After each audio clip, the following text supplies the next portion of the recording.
السلام عليكم، تحياتي لكم جميع الإخوة متابعين ومتتبعين قناة كورة فانز. رسميا تعود الإثارة ويعود دوري أبطال أوروبا، وبهذا تعود سلسلتنا لتحليل مباريات دوري أبطال أوروبا. رسميا بعد ما شفنا الماتش ديال البارح اللي كان بين البارسا وباريس سان جيرمان أو بما يلقب البي اس جي، كان الانتصار ديال باريس سان جيرمان أو البي اس جي في ملعب الكامب نو برباعية مقابل هدف واحد. رجال كومان علاش خسروا هذه المباراة بعد ما كانوا متقدمين بهدف، ورجال موريسيو علاش كانوا خاسرين ومن مورا عادوا في النتيجة. كيفاش الطريقة كانت وكيفاش تعاملوا المدربين بجوج مع المباراة، كل هذا غادي تعرفوه مع معاذ العطشان. رجال موريسيو بوتشيتونو كانوا واقفين بنظام 4-3-3، هذه كانت الوقفه التكتيكيه ديالهم اللي كان لعب كيلور نافاس في حراسه المرمى، كاديرا لعب كورتزاوا وفلورينزي، كانوا فلاكس اللي لعب ماركينيوس وكيم بيبي، لعب بايديس ماركوس فيراتي، هادو كانوا كلاعبي الارتكاز. على الاطراف كان كيليان مبابي مع مواسكين، وكلاعب اللي كان داير الدور تحت العشرة كان ادريسا غاناكي، واللي كان كراس حربة كان مورو ايكاردي. تشكيلة برشلونة لعب مارك اندري تير شتيغن في حراسة المرمى، كظهيرة تلعب ديست وجوردي البا، فلاكس اللي كان لعب بلونغلي وجيرارد بيكي، كلاعب ارتكاز كان لعب بوسكيتس، وفي خط الوسط كان لعب بيدري وفرانكي دي يونغ. ثلاثي خط الهجوم اللي كان أنطوان غريزمان عثمان ديمبيلي، وكان كرأس حربة ليونيل ميسي. برشلونة كان لعب 4-3-3، كان كيبني هو اللي كان تيبني الهجمات بعد ما كان تيدوز في الدار ديال اللاعبين ديال ماكس منين كان تيطلع كل من ماركينيوس وكين بيبي، وكان تيلعب حتى كورتزاوا هو وفلورينزي كانوا كيلعبوا. كان دائما كتبدا لهم الهجمه من عند جوردي البا، وكان ميسي اللي كان كينزل من المنطقه ديالو، كان تينزل الخط الوسط باش يفسح المجال انطوان غريزمان اللي كان تيدخل هنايا العمق، واللي كنا شفنا الانفراد ديال انطوان غريزمان اللي كان ضيعو وندموا عليه، هو الانفراد ديال عثمان ديمبيلي، واللي من تما كاينات كان فرانكي دي يونغ كان طلع وكان جاب ضربة الجزاء اللي كانت تحصل عليها بخطأ كورتزاوا. برشلونة كانوا متقدمين بواحد مقابل صفر، كي داروا تخسروا. شنو دار ماوريسيو بوتشيتينو اللي كان خدم بذكاء بعد ما كانت البارسا متقدمه بواحد الزيرو؟ شنو دار كومان؟ هو عارف المشكل اللي عنده في الدفاع، خصوصا الفالطه اللي دار خطا فادح يعني ديال المدربين البدائيين، مع العلم ان كومان تبارك الله راه مدرب كبير ودرب العديد من الفرق. اللي جيرارد بيكي كان لعبو اللي ما كانش كاع خاصو يلعبو بعد ما اللعاب من شهر 11 وهو مصاب وكان عنده رباط صليبي، وهو جا لعبو ضد باريس سان جيرمان في الشامبيونز ليغ، مع العلم انه كان عنده واحد الدور انه يشد واحد الطياره اللي هو كيليان مبابي. شنو داروا البارسا؟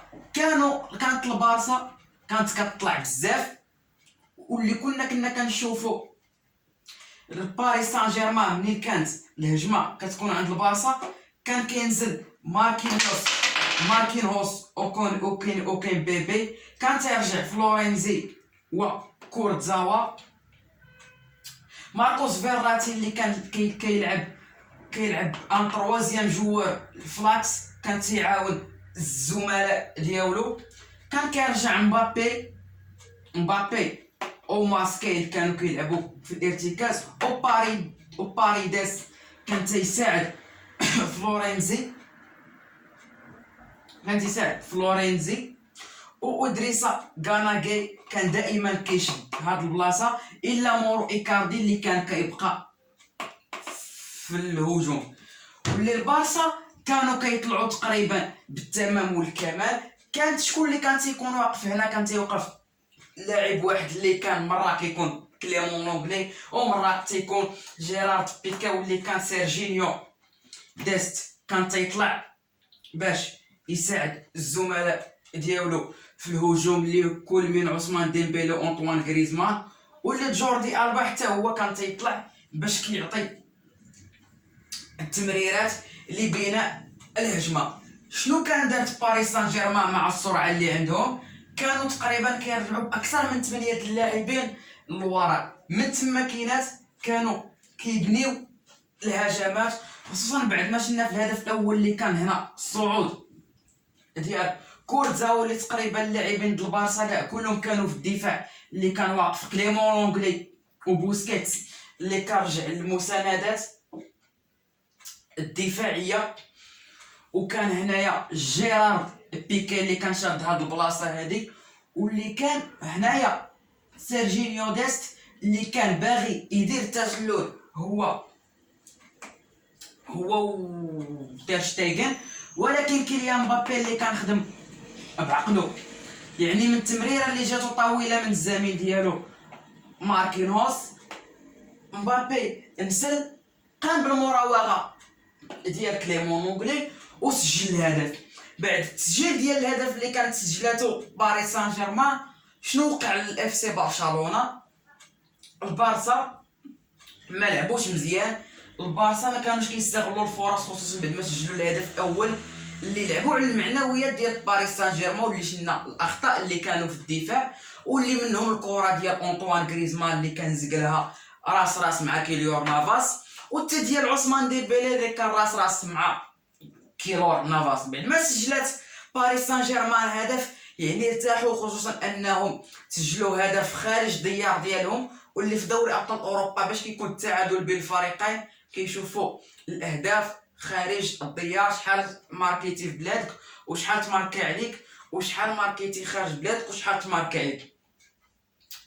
هذه واحد النقطه اللي ايجابيه باريس سان جيرمان كانوا لاعبين عليه، يعني كان واحد كانت مفيده ليهم. من موراها كيليان مبابي بالسرعه الفائقه ديالو واللي كان تيهرب بزاف جيرارد بيكي من الجهه اليسرى، كان حتى للجهه اليمنى، وكان كيطلع شي بعض المرات كان تيتقالب الادوار هو ومورو ايكاردي اللي كان تينزل كيلعب الدور ديال العشرة، واللي مبابي كان تيطلع للعمق كيضغط كيدير الدور ديال النف. عكس البارسا اللي فين ما كانوا كتطلع البارسا باي هجمه، كانت باريس سان جيرمان كان الكل كيرجع للخلف، كانوا كاع كاملين كيرجعوا للخلف وما كيخليوش باريس سان جيرمان برشلونه تنفس، خصوصا الدور اللي لعب ماركوس فيراتي اللي دار واحد المباراه اللي كبيره بزاف، يعني كان تيلعب كلاعب ارتكاز، كان تيلعب في الارتكاز كيضغط وكيحيد الكواري اللي كنا شفنا الكره ديال انطوان غريزمان اللي كان قلعها ليه من منطقه الجزاء، وكان كيدير الدور ديال ديس في الهجمات اللي كانوا كيكونوا عند باريس سان جيرمان، وكيدير المسانده. يعني البارسا كانوا تماكينات تزيروا، خصوصا انهم هما كيعتمدوا على الاطراف اللي فيهم ديست وجوردي البا، اللي كنعرفوا جوردي البا كيعيش من احسن الفترات ديالو، وسيرجينيو ديست هو لاعب اياكس امستردام السابق اللي كومان تاني دار فالطه خايبه انه لعبوا مع انه كان مصاب وغبر تقريبا ل 15 يوم، على الاقل ما كانش يخطر به، كان يلعبوا شوط واحد. وجيرارد بيكي الصراحه اللي ما كانش كاع خاصو يلعبوا، حتى ولو كاع كان باغي يلعبوا كان لازم عليه يدخلوا العشر دقائق الاخيره. يعني بهذه المجازفه تقدر تجيب بيكي اصابه في المستقبل، يعني الى كومان زغبوا الله ولعب جيرارد بيكي الماتش الجاي وكمل الماتش او لا لعب لي دقائق اللي كثيره، يعني الامور لا تطمئن بالخير، يعني عرف باللي بيكي قريب عليه شي اصابه. هذا هو الخطا اللي دار كومان، كان لعب بلاعبين اللي كانوا مصابين، مع العلم ان الطائرات البي اس جي خصوصا موسكيل اللي كان يلعب على الاطراف بزاف كان تيطلع وكينزل بزاف. تما كاينات اللي نرفز البارشا وما خلاهمش انهم يتنفسوا مزيان، واللي ما شنو كانت كدير باريس سان جيرمان كانوا كيديروا عليهم الضغط العالي. وكاين اي لاعب تاع البارسا كياخذ الكره الا وكيكونوا عنده جوج ديال اللاعبين ضاغطين عليه. هذا ما كان في المباراة ديال برشلونة وباريس سان جيرمان. يعني الماتش ديال الاياب كيف ما كنقول لا ثقة في كرة القدم، لان كرة القدم دائما تأتينا بالمفاجآت. كرة القدم غدارة اللي كنا شفنا النسخة ديال 2019، واللي انا كنقول بلي دوري ابطال اوروبا احسن نسخة تفرج فيها انايا هي ديال 2019، اللي كانت نسخة نار نار نار نار نار يا حبيبي نار. اللي كنا شفنا الماتش بالريال مع اجاكس 2-1 ربح الريال في هولندا، رجعوا لمدريد خسروا ب4-1. هذه اللي صراحة مباراة اللي خلعتني انا بعدا كي تفاجئت. المباراة ديال اتلتيكو مدريد مع اليوفي 2-0 في تورينو، من موراها منين جاو لواندا متروبوليتانو ما قشبلو والو، اللي كانت الخساره 3-0. اياكس مع توتنهام هذيك المباراه الصراحه اللي خلعتنا انا كاع، يعني هي اللي مباراه اللي فشلتني. 1-0 ربح اجاكس في خارج الديار، 2-0 لاعبين في ديارهم منتصرين بجوج، يعني كل كان قال ان اياكس استهلات. حتى الشوط الثاني جاء لوكاس مورا بهاتريك واعلن التاهل ديالهم. يعني البارسا الا كانوا المباراه الجايه المباراه تاع الاياب بغاو انهم يربحوا، عليهم انهم يسجلوا 4 اهداف وشباكهم ما تستقبل حتى شي بيت، حتى شي هدف، على الاقل يديروا التعادل. وإلا بغات انها باش تأهل خاصهم 5 اهداف وما يستقبلوا ولا هدف. يعني المباراة عند البارسا يعني لا صعيبة بزاف. يعني اي هدف استقبلاته البارسا الا ومعضلة عندهم، خصوصا غادي تكون العودة تاع نيمار دا سيلفا مع اونخيل دي ماريا، اللي كنا شفنا بالغياب تاع نيمار ودي ماريا وشنو وقع.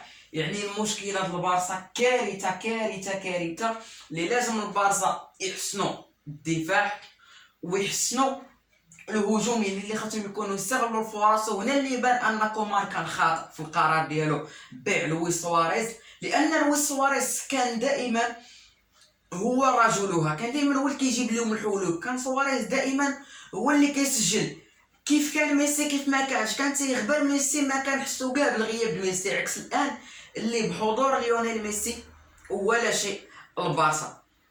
مع العلم ان البارسا عندك 3 اللاعبين اللي كيحاربوا فيها واللي كيقاتلوا، عندك مارك اوندري تير شتيغن، فرانكي ديونغ، ثم ليونيل ميسي. يعني خصوصا شتيغن الكرات اللي كيجبد، يعني يكون ماشي تير شتيغن لا كانت سداسيه للفريق على بي اس جي. ولازم البارسا في الايام القادمه يلعب على هذا الشيء، وانه يفكر في كاس الملك اللي خاسر مع اشبيليه ب2-0 واللي عندهم الزهر خاسرين ب2-0 في الالي في تيران اشبيليه، يعني ماشي في الكامب نو. والا وكانت غادي تكون واحد المعضله اللي كبيره وكارثه كبيره للبارسا. لازم هاد النقاط هما اللي يلعبوا عليهم ويحسنوا الدفاع ويحسنوا الهجوم ويكون استغلال الفرص. يعني حاليا اللي بان حتى أنطوان غريزمان كان تيطالب انه يلعب كراس حربة، ميسي ولا كيرجع للور هو اللي كيدير استرجاع الكره وكيعطي الكره لغريزمان انه باش يسجل. ولكن غريزمان اللي ما قدمش مباراه جيده، اللي حتى الاواخر ودخلوا بريت ويت اللي كانت التغييرات ديال كومان يعني ما كانتش في محلها وما كانش في الوقت ديالها. يعني اوسكار مينغيزا دخلوا في وقت متاخر وريكي بوتش اللي انا كنتفاجئ انه دخلوا بلاصه جيرارد بيكي اللي كان لازم يلعب فرانكي دي يونغ او لا امتيتي كقلب دفاع، يعني اللي في بعض الاحيان كيعدي فرانكي دي يونغ كقلب دفاع. يعني هادشي اللي كان خاصو يدير، يعني مكانش عليه يلعب جيرارد بيكي. وهادو هما النقط اللي خاص البارسا تلعب عليهم، وهادو هما اللي البارسا استفدت منهم. وحاليا ما بقى لي الا نودعكم اخواني اخواتي، ونقول لكم السلام عليكم ورحمه الله، لنلتقي في مواعيد لاحقه.